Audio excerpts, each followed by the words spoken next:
પાલિકા સંચાલિત સરથાણા નેચર પાર્કમાં 3 વાઘનું આગમન થતાં 1.5 મહિના પછી પાર્કની રોનક વધી જશે। ડિસેમ્બર-જાન્યુઆરી દરમિયાન ઓડિશાના ભુવનેશ્વર ઝૂની મુલાકાતે ગયેલી સુરતની ટીમને એક નર અને એક માદા વાઘની જોડી ભેટ મળી છે।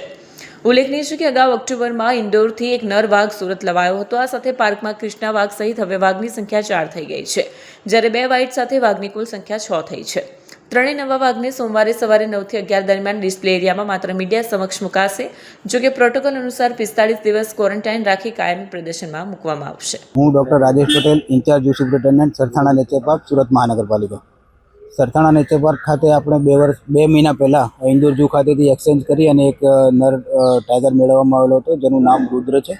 અને ગયા મહિનામાં ભુવનેશ્વર ઝૂ ખાતેથી એક ટાઈગરની જોડી એક્સચેન્જ પ્રપોઝલમાં મેળવવામાં આવેલી છે। એની સામે આપણે 5 જડબિલાડી, 3 મેલ અને 2 ફિમેલ, એક સિલ્વર ફિજનની જોડી અને 10 સ્ટાર ટેટૂઝ આપેલા હતા। એની સામે આપણને ટાઈગરની જોડી, જેમાં ફિમેલનું નામ શ્રી છે અને મેલનું નામ અભય છે, તેઓની ઉંમર 3 થી 3.5 વર્ષની છે।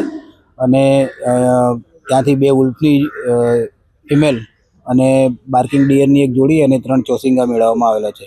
હાલમાં તેઓ બંને ટાઈગરને ક્વોરન્ટાઇન એરિયામાં રાખવામાં આવેલા છે અને એનો ક્વોરન્ટાઇન પીરિયડ પૂરો થયાથી પબ્લિક ડિસ્પ્લે માટે રિલીઝ કરવામાં આવશે। હાલ ખાલી સોમવારના દિવસે જ્યારે પબ્લિકની મુલાકાતનો ઓફ રહેતો હોય છે ઝૂમાં, એ દિવસે એ લોકોને નવા વાતાવરણમાં સેટ કરવા માટે 2 કલાક માટે ડિસ્પ્લે એરિયામાં રિલીઝ કરવામાં આવે છે।